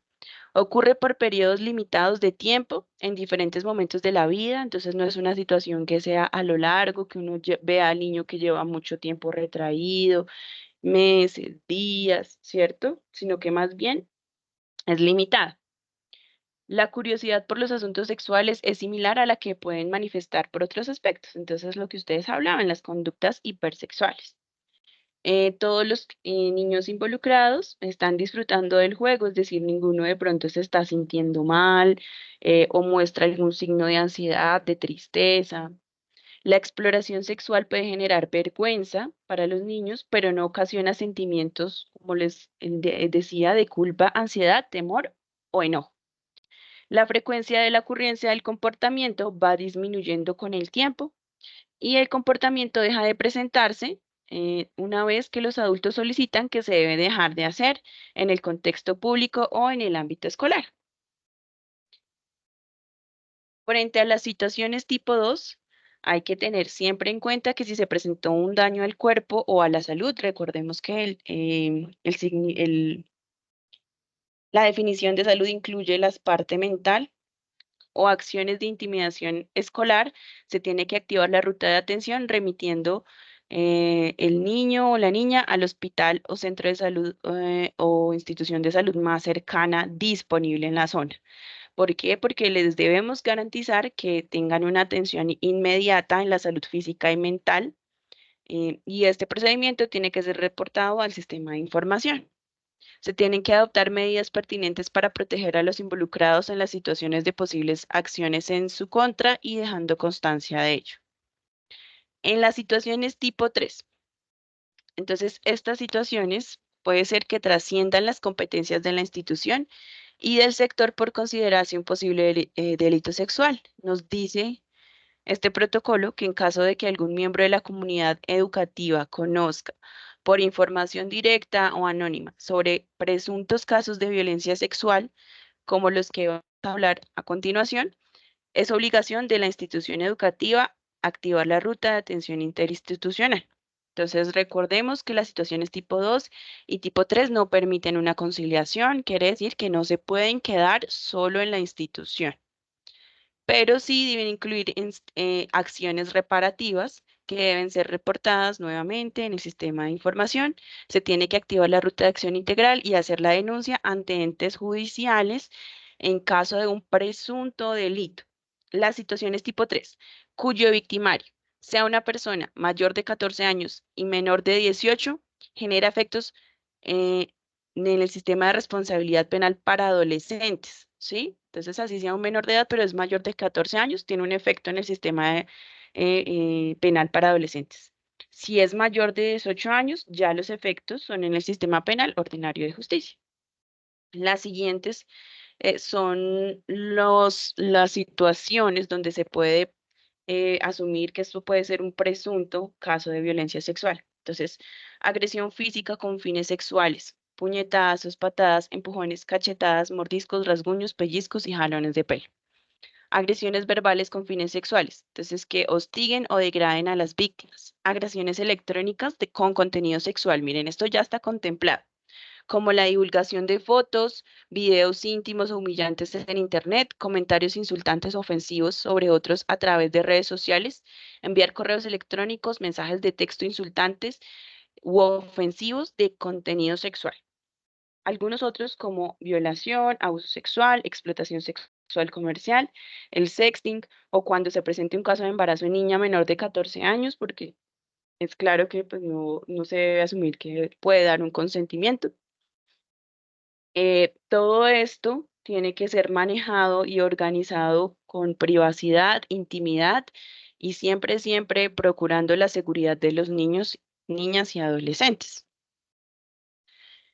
La persona que conoce el caso, bien sea porque identificó la posible violencia o porque la víctima o alguien más la contactó, me contaban en algún curso que incluso no fue como la propia víctima, la niñita que avisó a la profe, sino que fue un niño que era vecinito de la niña. Entonces le contó a la profe, profe, es que yo he visto a tal niña desnuda con tal persona por la ventana. Entonces, esa persona, ¿sí? Que se enteró, porque no fue directamente, debe reportar de inmediato al rector, quien de acuerdo con el artículo 12 de la ley 1620 del 2013, preside el comité escolar de convivencia para que sea quien se ponga frente al caso. En cualquier caso, toda situación de violencia implica reportar al sistema unificado de convivencia escolar y poner en conocimiento a las autoridades judiciales. Y desde aquí ya se está comenzando a activar la ruta, el sector salud, ¿sí? Y el ICBF. Entonces aquí activan la ruta, bien sea la parte judicial, hablan también que se activa el sector salud y se activa el sector protección con la notificación al ICBF. Quien sea la persona que asuma el manejo, tiene la responsabilidad. Entonces aquí nos dicen que el rector tiene responsabilidad de contactar al acudiente o familiar, verificar que no haya riesgo de que esta persona a la que se esté contactando pues sea el agresor o que esté bajo su control, ¿sí? Que el agresor sea la persona que tiene bajo su control al menor de edad. El rector o esta persona encargada tiene que gestionar el traslado a la IPS, llámese hospital, centro o centro de salud disponible en la región. Tiene que brindar la orientación sobre los derechos de las víctimas de violencia sexual a la familia, acudiente y o personas acompañantes. Aquí importante reportar otra vez el caso en el sistema de información. Realizar las acciones de seguimiento al caso, ¿sí? No es como se detectó el caso, activé la ruta y ahí quedó. No, también las instituciones tienen el deber de hacer un seguimiento, mirar la evolución. Es un aspecto fundamental que es competencia de este sector educativo porque tienen que velar por la garantía del derecho de educación de las partes involucradas, para lo cual de manera directa o por gestión con otras entidades se debe propender de que la víctima, el niño o niña, retorne a la institución educativa o que se desplieguen unas ofertas de modalidades de educación, como los flexibles, el trabajo en casa con compromisos acompañados por el comité académico. ¿Qué no se debe hacer? De pronto, por tratar de cumplir con o por estar en la premura del asunto, no se debe revictimizar a la presunta víctima haciendo preguntas sobre detalles de la situación porque, pues, no le compete quizás de pronto hacer preguntas como tan profundas, ¿sí? Sí es importante de pronto identificar quién es el agresor, pues para asegurarnos de que no sea la persona que esté a cargo del niño o niña. Se tiene que limitar a reportar los hechos tal como la persona los describió. Además, nunca poner en duda lo que la víctima estaba contando, entonces lo que nos contaba la psicóloga, no decir como, no, pero yo no creo eso, si esa persona te quiere mucho, si tú, no sé, pues, siempre convives con esa persona, no había pasado nada, no, nunca poner en duda lo que el niño está contando. Nunca culpabilizar al niño, a la niña, al adolescente o el joven que está pasando por la situación. Nunca intentar frenar, nunca enfrentar, es algo que hemos recalcado en todos los puntos de la ruta, nunca se tiene que enfrentar a la víctima con el presunto agresor. Esto es como un flujograma, entonces se presentó esta situación, se activa el protocolo de situaciones tipo 3 que tenga la institución o que está ya consagrado en este documento.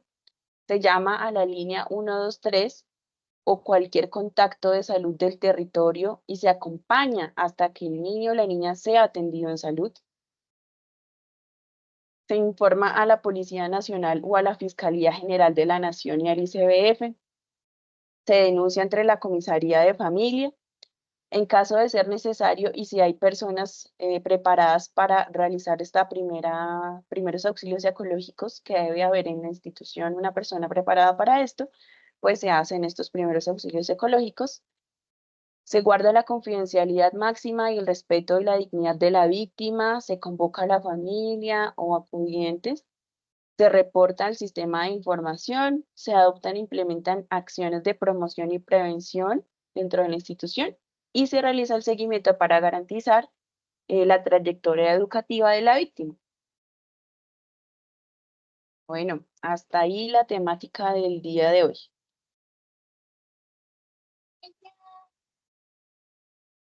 Por acá Amparo nos dice, el protocolo es importante teniendo en cuenta que el 47% de los abusos se presenta a nivel educativo, lugar donde enviamos los hijos a educarse.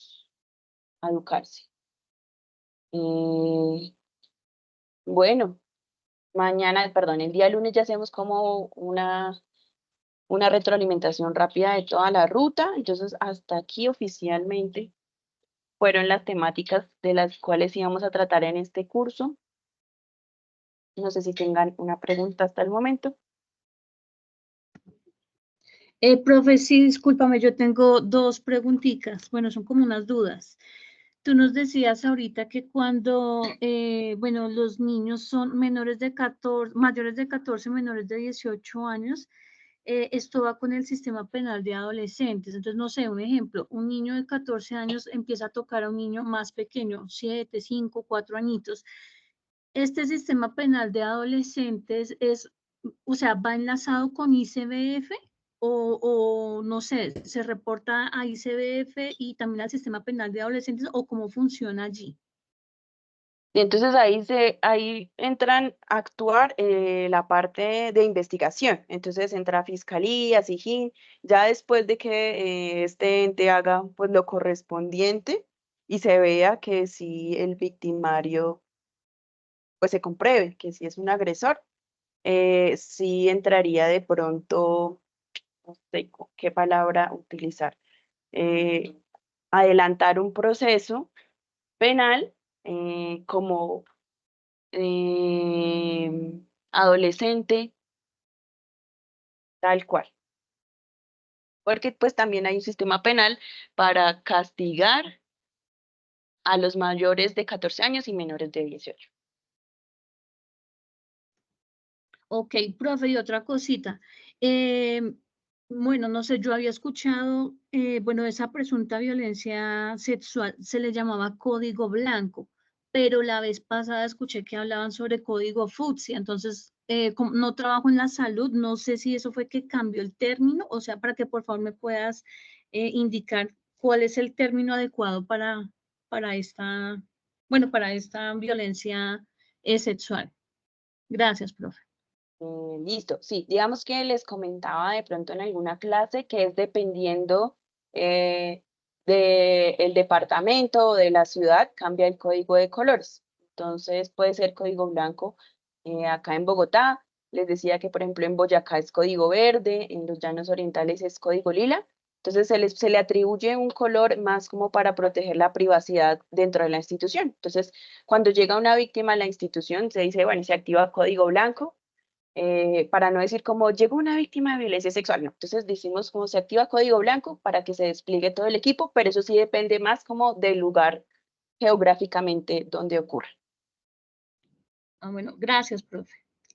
Bueno, por acá dice Amparo, ¿cuánto tiempo tiene de prescripción este delito en menores?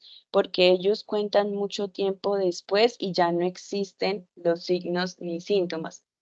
Es una pregunta complicada porque pues eso ya depende más como de que dentro de medicina legal que se llegue a investigar, qué muestras se encuentren, pero pues sí depende de la tipificación. Tendríamos que de pronto revisar el código penal. Entonces me lo dejo de tarea a mí misma y el lunes te contesto.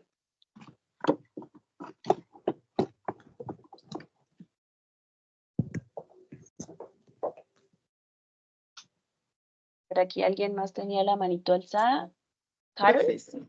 Sí, señora, es que tengo una pregunta. Si, por ejemplo, dentro de una institución educativa, no sé, se entera el caso de que hay una niña que tiene 13 años y está embarazada, la institución por la edad, o sea, sin ni siquiera entrar en duda, de una vez tiene que activar la ruta como si hubiese sido víctima de abuso. Sí, sí, porque siempre se presume que una niña menor de 14 años pues ha sido abusada. Si está en embarazo, se tiene que presumir que es producto de una violencia sexual y pues el deber de la institución educativa es pues comenzar la ruta y pues ya los entes investigativos ya tomarán pues parte en el asunto, pero sí. Gracias, profe.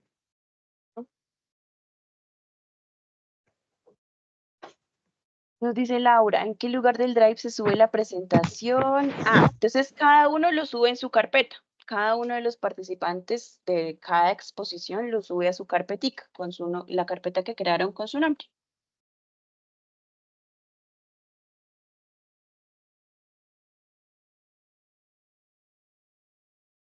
Sí deberían ser sancionadas las entidades que no cumplen.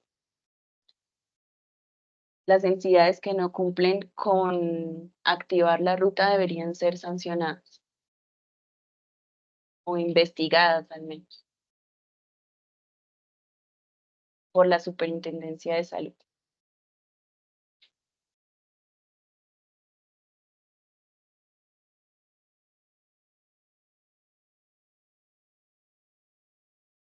El proyecto también, sí señores, lo suben ahí a su carpetica con el nombre. Por acá Luna tiene la manito alzada. Profe, una pregunta. Es que iba a ser el proyecto final, pero no entendí. ¿Será que tú de casualidad tienes algún ejemplo que puedas mostrarnos o compartirnos? O sea, no la infografía como tal que está en el Drive, sino un ejemplo de alguien que ya lo haya hecho o algo así, porque no sé cómo desarrollarlo, cómo hacerlo muy bien realmente. Sí, espérenme a ver si encuentro por aquí alguno de los anteriores cursos. Vale, muchas gracias. Bueno.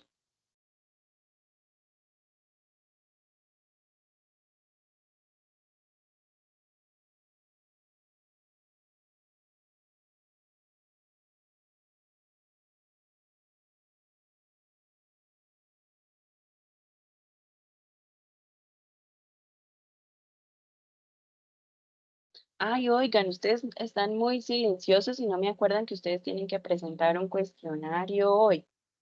Espérenme, los busco y ya se los envío.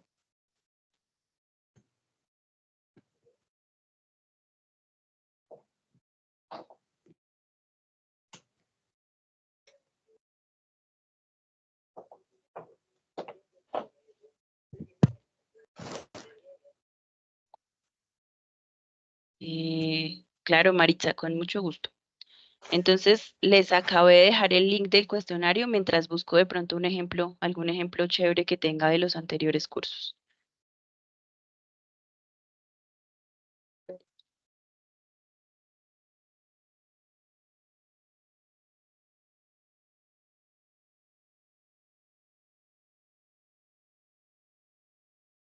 Profe, una pregunta Una para... pregunta.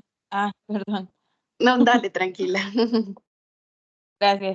Profe, tengo una pregunta. ¿Se puede la presentación de hoy subirla en PDF o necesariamente en PowerPoint? No, no importa, en PDF está perfecto. Ah, listo, gracias.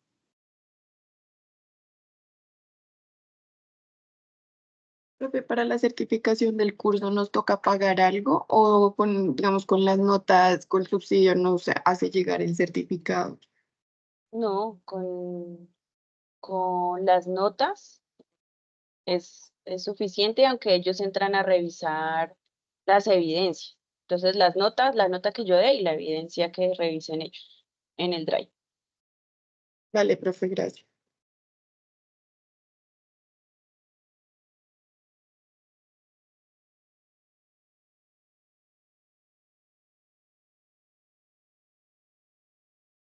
Se demora más o menos 10 días hábiles después de que se termina el curso, la certificación.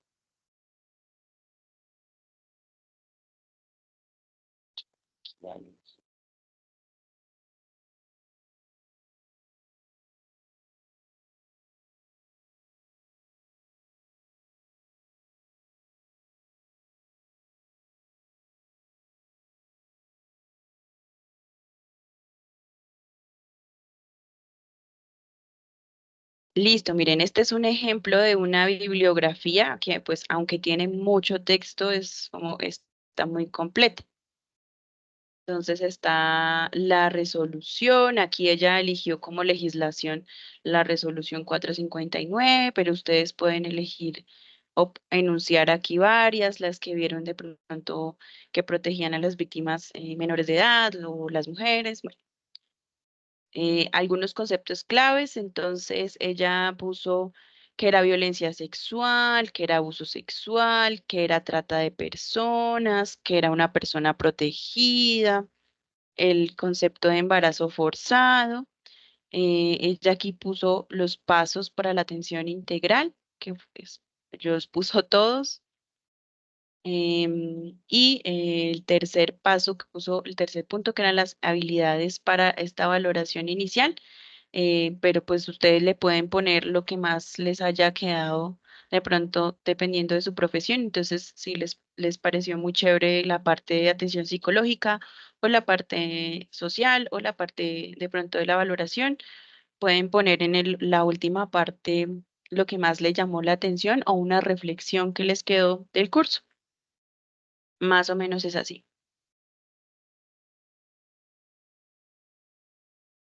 Vale, profe, gracias. Vale, profe, muchas gracias. Listo. Profe, qué pena, tengo otra pregunta. Digamos Sí. que en mi caso particular, yo no trabajo, o sea, aunque soy personal de salud, yo no trabajo como tal en urgencias ni demás, o sea, la parte mía es de consulta externa. Y, por ejemplo, mi pregunta es si uno durante la consulta nota que hay ciertas actitudes del niño. Yo soy optómetra, entonces hay una de las pruebas que nosotras hacemos que a veces nos toca acercarnos al paciente. Entonces, si tú ves, por ejemplo, que cuando te acercas al paciente, el niño como que se siente incómodo y demás, como obviamente uno puede reportar, digamos, como esas cosas en la historia, pero ante qué entidad digamos, como lo reportaría yo. Igual ahí se tiene que activar la ruta porque sigue siendo una institución prestadora de servicios de salud. Entonces, yo creo que lo más seguro es que dentro de la IPS que tú trabajas, tiene que existir referencia y contrarreferencia y también tiene que existir un sistema como de la ambulancia, ¿sí? Porque pues sabemos que en cualquier institución puede suceder alguna urgencia en la donde se necesite el traslado de los pacientes al área de urgencias. Entonces, yo creo que lo ideal es informar que está sucediendo una urgencia y garantizar de que a ese niño o niña se le comience la atención o que se traslade en esa ambulancia a urgencias. Una opción, por ejemplo, de eso que mencionas de la referencia y contrarreferencia, por ejemplo, puede ser la información a la línea púrpura. Sí, puede ser, es uno de los medios, o al 123 como les contaba ahorita, pero sí, puede ser. Ok, profe. Gracias. Listo. Hola, buenas noches, profe. Tengo una Hola. pregunta con respecto al cuestionario. Es que no la entiendo muy bien. Dice, Sí. ¿cuál es una de las características claves de la primera sesión de psicoterapia breve en víctimas de violencia sexual? Pues desde el contexto que yo tengo siempre es como brindar el primer apoyo y todo lo demás, pero dice duración de 30 minutos, centrarse en eventos traumáticos, duración de 60 a 180 minutos. Entonces, No. creo que va más enfocada al tiempo, aunque es Ah, una de las características es el tiempo. el tiempo. Ah, ok. Dale, profe. Gracias. Buena tarde. Bueno. Listo, entonces nos vemos el día lunes. Que descansen, juiciosos ahí con el proyecto. Tengan un buen fin Bueno, de profe, semana. muchas gracias. Gracias, profe. Gracias, profe. Feliz Gracias, semana, profe. hasta Buenas luego. noches. Buenas noches. Gracias, profe. Feliz noche. Profe, qué pena, es que yo no pude abrir el cuestionario.